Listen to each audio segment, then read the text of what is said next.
I'm like, We got a comedy show going, everybody. How is everybody today? I want to turn this around. This doesn't apply for tonight. Okay.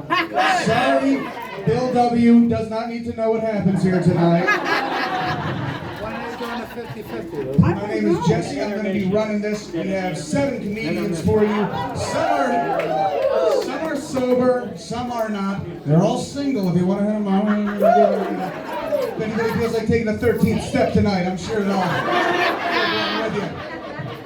But yeah, we're going to come up. We're going to have a nice show. We'll run the middle. We're going to take an intermission. Typically, we don't do that at comedy shows, but I know everybody needs to get their smokes and their 50-50s in, so we're all about that. And then let's have a good time. How's that sound?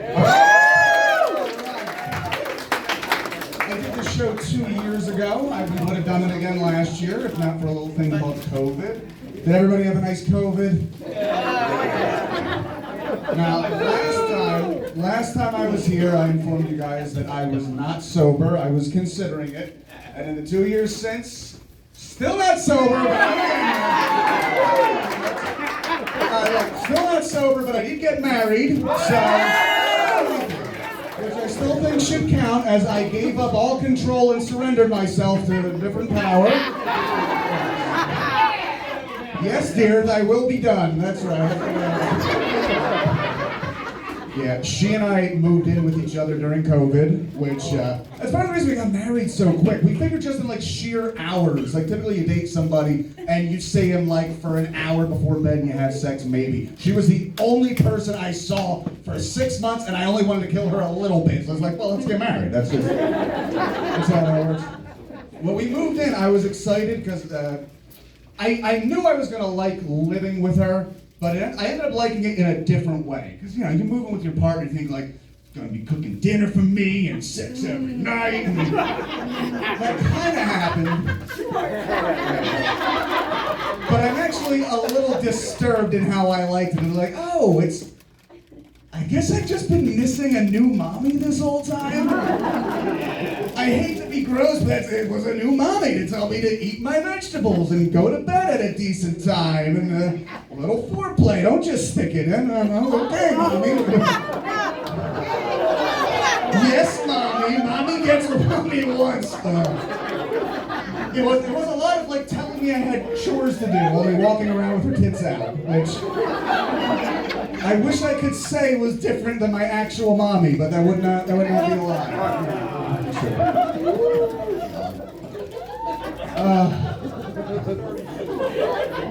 I love my mom. I am I do all this because my mother is in recovery, and so is a lot of my family, so they help me out with all that.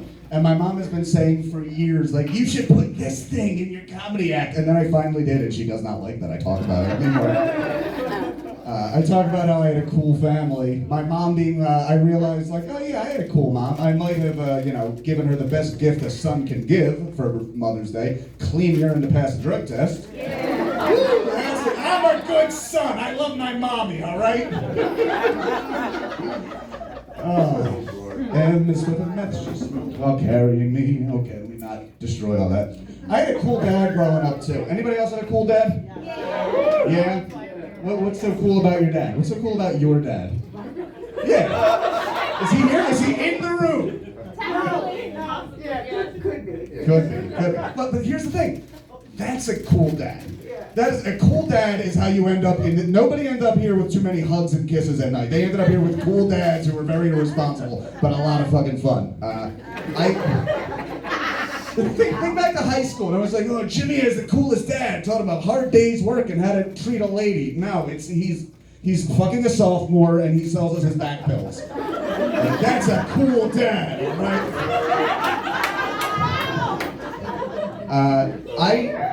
I never knew what my dad did for work when I was a little kid. He's long past now. But I only found out like 10 years after he passed. My entire youth, my dad was making meth for the Pagans motorcycle gang. What do you say? Sister, is that you? I've been looking for you everywhere. I hate to tell you, Dad died. They tried they tried to rope him in here. Let me tell you, they sent scouts out for him like they send him to like baseball players in Cuba. Like they tried to get him in AA so much, did not work. This gets a little disturbing. So when I was 11 years old, one weekend, my dad got really drunk. Weekend, cool dad. Cool dads don't have full custody.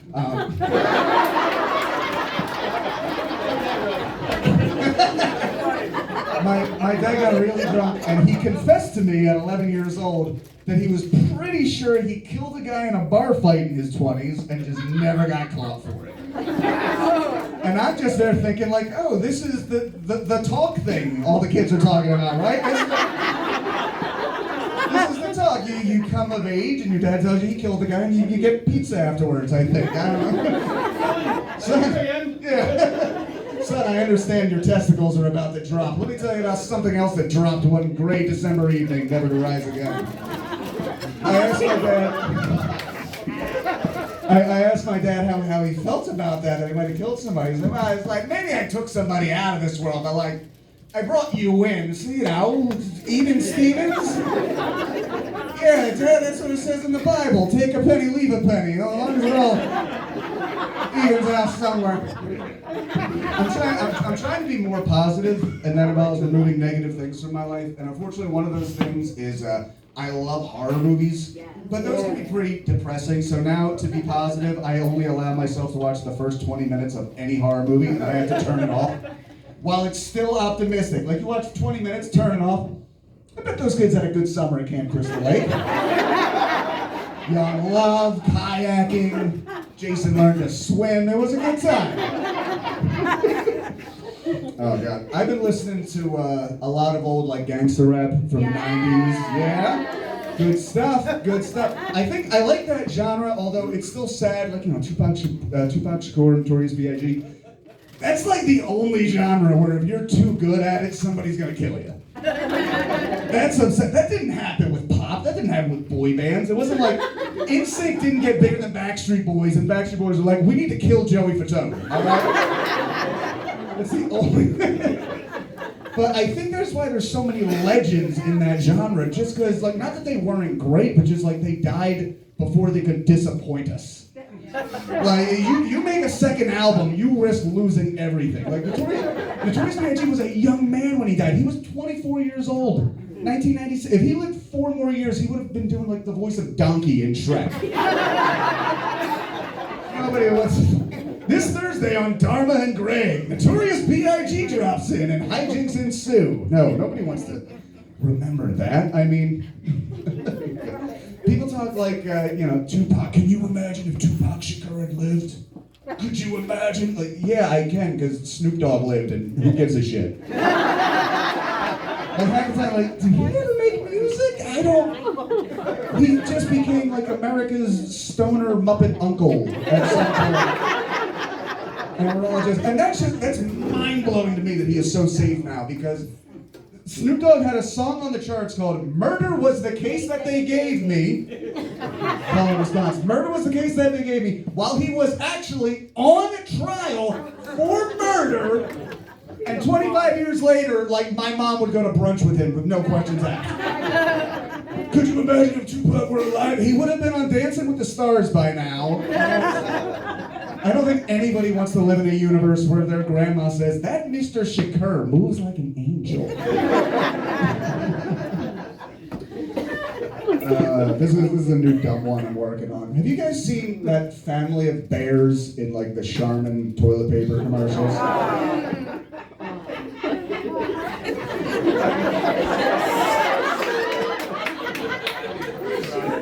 That family only talks about shitting, and I don't think that's healthy. I don't have anything more for that. But. Oh my God, I'll wrap it up with this. I am a romantic man. My wife would tell you I'm romantic. I do think there is, I like romantic movies, romantic songs. There's still that one movie I think we need to just kind of get rid of forever, and that's the movie Titanic. I knew you were going to say that. Is anybody? It's not an uncommon thing to say. You don't have a whole lot of people like, you're the first person to ever say that to me. No, is it? People are ambivalent about it. But I have a different, it's not that I don't think it's a good movie, I don't think it's a good love story. No, because does everybody remember what happens in that movie? At the very end. What happens to Rose after Leo dies? I'll never let go, and then she lets go, and then bye. Tell you what happens. She goes to America, and I think Rose is an untrustworthy bitch. That's my opinion. She goes to America, and she just meets some other guy and marries him. Just some schlub, not a good guy. You know what she does do with this guy? Whatever. Has a family, lives to die an old woman warm in her bed, achieves all her goals and dreams. That is the love story I want to hear. This poor bastard doesn't get a name in that movie. Husband, 60-some years, and every 60 years of that, he had to hear about that fucking Jack guy. Jack wouldn't have made me live in a townhouse. The poet who scurried onto the ship like a rat was going to have good credit in your mind. Okay. I like to imagine the end of that movie where it implies she dies and she's young again and in Titanic heaven, I guess. I don't know. And up at the top of the steps is Jack, and she goes up and they kiss and everybody claps. And I just like to imagine 5 feet off camera, her husband of 60 years, weeping, waiting for his lover in the afterlife. Nah, I spent a weekend with this guy once. Fuck you, Wilfred. Most romantic movie ever. This is the story Grandma fucked a drifter on a boat once, if you ask me. That's a nice mediocre ending to get this show started. All right.